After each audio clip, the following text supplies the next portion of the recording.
प्रिय भक्तों, आज है मार्गशीर्ष पूर्णिमा और आज बात करेंगे उसकी कथा की, महत्व की और पूजा विधि की। तो सबसे पहले बात कर लेते हैं पूजा विधि की और उसके बाद कथा सुनाएगी और आपको फिर बताएंगे इसका महत्व क्या है। तो पूर्णिमा के दिन भगवान सत्यनारायण की पूजा की जाती है। पूजा विधि की बात करें तो प्रातः काल उठकर भगवान का ध्यान करें और व्रत का संकल्प लें। स्नान के बाद सफेद कपड़े पहने और फिर आचमन करें। इसके बाद ओम नमो नारायण कहकर श्री हरि का आह्वान करें। सत्यनारायण भगवान के चित्र या तस्वीर को पाट पर स्थापित करके आसन, गंध और पुष्प आदि भगवान को अर्पण करें। भगवान को पंचामृत और नैवेद्य अर्पित करें और उनकी आरती उतारें। इसके बाद भगवान सत्यनारायण की कथा सुनें। आप चाहें तो हवन भी कर सकते हैं। हवन में तेल, घी और बूरा आदि की आहुति अवश्य दें। रात्रि को भगवान नारायण की मूर्ति के पास ही शयन करें। व्रत के दूसरे दिन किसी गरीब को भोजन कराएं और दान दक्षिणा देकर उन्हें विदा करने के बाद व्रत का पारण करें। अब बात करते हैं मार्गशीर्ष पूर्णिमा की कथा की। एक बार की बात है, भगवान विष्णु क्षीर सागर में शेषनाग पर शयन कर रही थी। देवी लक्ष्मी उनके चरणों को दबा रही थी। अचानक उनका हाथ हट गया, जिससे भगवान विष्णु क्रोधित हो गए और उन्होंने देवी लक्ष्मी को श्राप दिया कि वे पृथ्वी पर एक गरीब स्त्री के रूप में जन्म लेंगी। देवी लक्ष्मी ने भगवान विष्णु से क्षमा मांगी और कहा कि वे भी उसके साथ पृथ्वी पर जन्म लेंगी। भगवान विष्णु ने उनकी प्रार्थना स्वीकार कर ली और उन्होंने भी पृथ्वी पर राजा राम के रूप में जन्म लिया।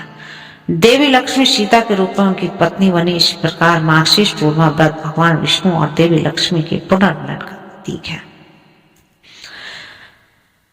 देवी पार्वती और भगवान शिव पासे का खेल खेल रहे थे। खेल में भगवान शिव अपना सब कुछ हार गए। हारने के बाद वे भगवान विष्णु के पास गए और उन चीजों को वापस पाने का रास्ता पूछा जो वे हो गए थे।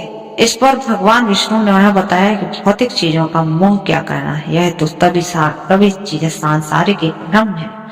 विष्णु जी की यह बात सुनकर माता पार्वती क्रोधित हुई, क्योंकि वह भौतिक सुख सुविधाओं को प्रदान करने वाली देवी है। इसलिए उन्होंने तत्काल प्रभाव से संसार की भौतिक वस्तुओं को निष्प्रभावी कर दिया।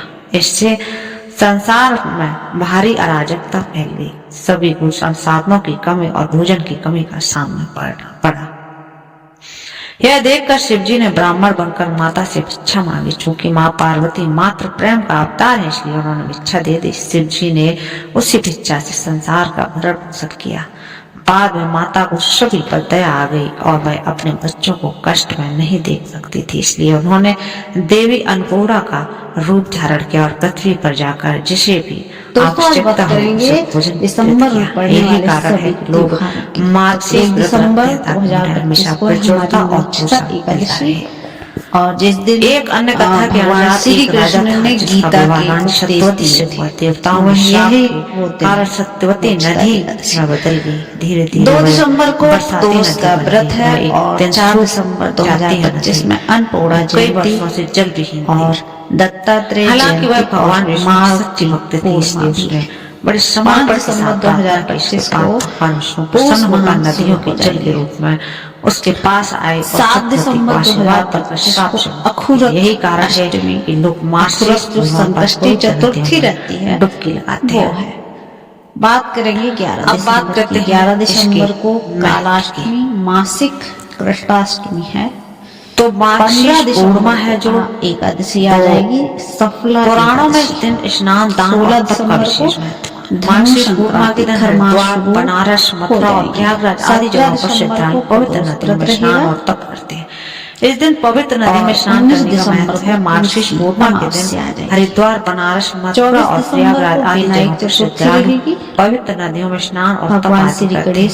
इस दिन दान देने का खास महत्व। किसी जरूरतमंद को वस्त्र, भोजन आदि का यथाशक्ति दान।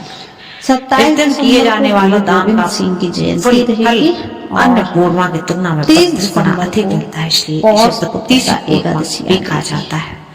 पौराणिक मान्यताओं के अनुसार मार्गशीर्ष माह के सतयुग काल का से आरंभ हुआ था।